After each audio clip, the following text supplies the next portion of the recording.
to put together your coaching packages and your programs. And the first thing that you need to think about is who you're making this for. So I actually made a point of having you focus on your message first before you start focusing on your ideal client. And I did that because it can be easy to start thinking about your ideal client and then get really caught up in trying to foresee what you think they want to hear from you. So that's not a good place to be, because if you're focusing on what you think other people want to hear from you, your own intuition is getting toned down and your creativity is getting toned down, and you're not going to be able to hear yourself, and you're not going to be able to really focus on what is it that I actually feel really inspired to talk about and to create and to teach and to help people with. What are my strengths and what is my purpose here? And that really is most important. And when you have that fiery, inspired, passion, energy behind what you're doing, that's going to attract people to you like a magnet. So focus on your message first, and then focus on your ideal client. So when you start to think about your ideal client, so who you're creating this program for, who you actually want to coach, you definitely want to think about, the basics of who they are, like what age range are they in? Do you want to work with men or women or both? What are their biggest struggles? What are they needing your help with? What are their biggest desires and dreams and goals for their life or for their business? And really get down into the details. The more detailed you are, the better. But I also want you to think about your ideal client from this perspective. A lot of business coaches will teach you, think about it as outside of you, but I want you to focus on you. What do you want? Who do you actually want to work with? So something to do for homework is to write a list of at least 10, 20 is better, qualities that your ideal client has, and really make it about you. So some of the things on my list are my ideal client comes to our consult call ready to say hell yes, ready with the money to pay me, and they refer me to other people. And my ideal client loves to laugh in session. They don't take themselves too seriously, so we can joke around, but they will also be open to crying and really digging deep in session. So like when I'm making this list for myself, I'm thinking about, when I'm in a session with someone, what really lights me up? What kind of person do I really love working with? So think about it from that way. Now, once you have your ideal client in mind and you know exactly what they're going to need from you, what they need help with, what their problems and struggles are, and the solutions that they're looking for, then you can start to craft your signature program. So first you want to think about, how long does this program need to be? So a lot of coaches you'll see online, they do 3-month programs. That seems to kind of be like the general thing that people have is 3-month programs. But rather than just like picking a number or like picking a length, you want to really ask yourself, what's going to serve my client best? So think about what you're going to be working on together and how long they're going to need to be working with you to really get to where they want to be.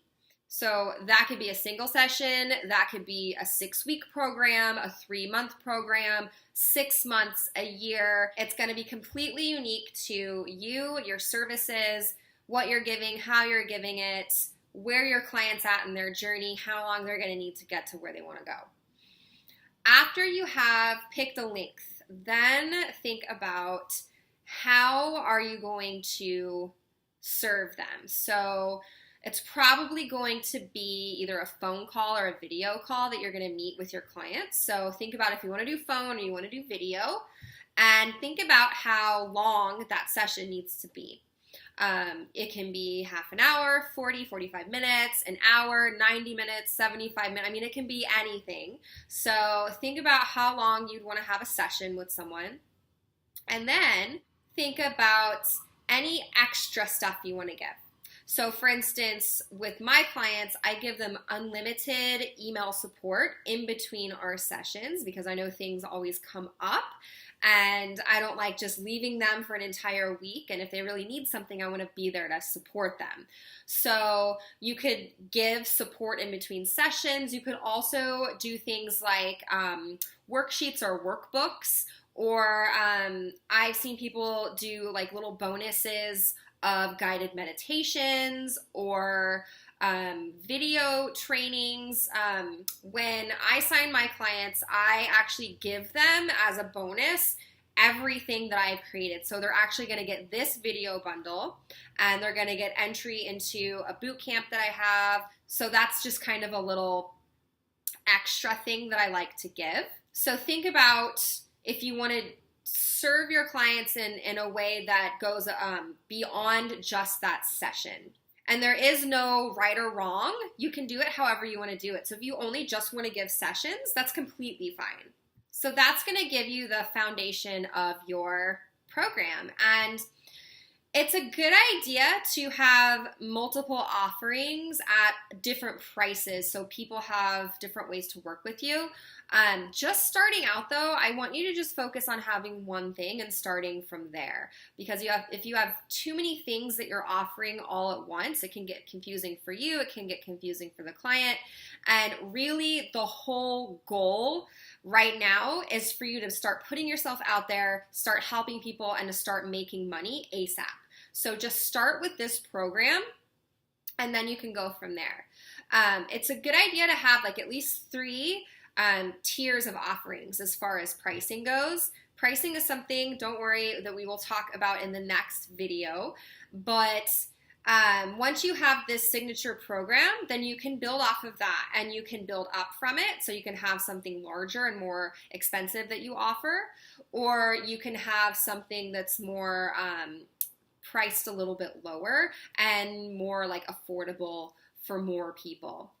Now, when you have this package all put together and it's ready to go, then you can just start promoting it along with your posts on social media, or you can have a launch.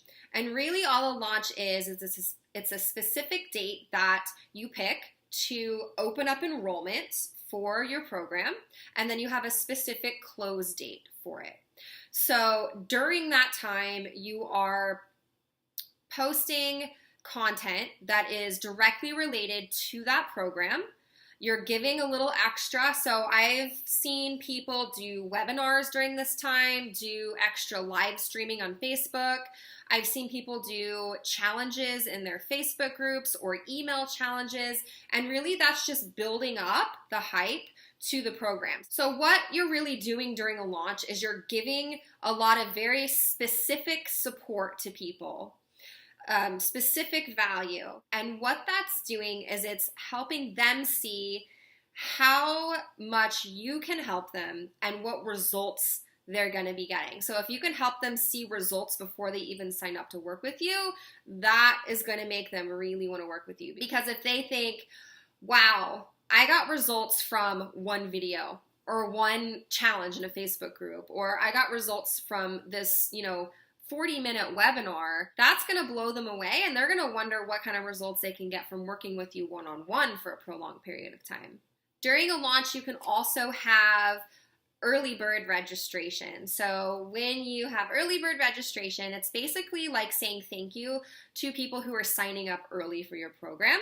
A lot of people will either discount the price a little bit or they'll give extra bonuses during this time.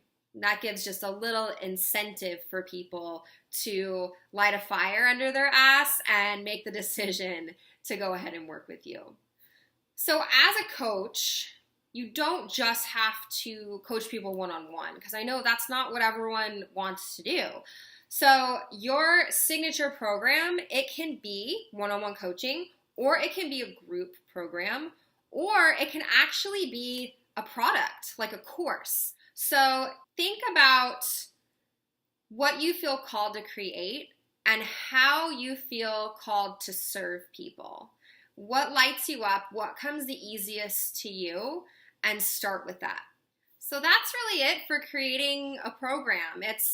It's pretty simple actually when you break it down. So really you're just thinking about who am I serving?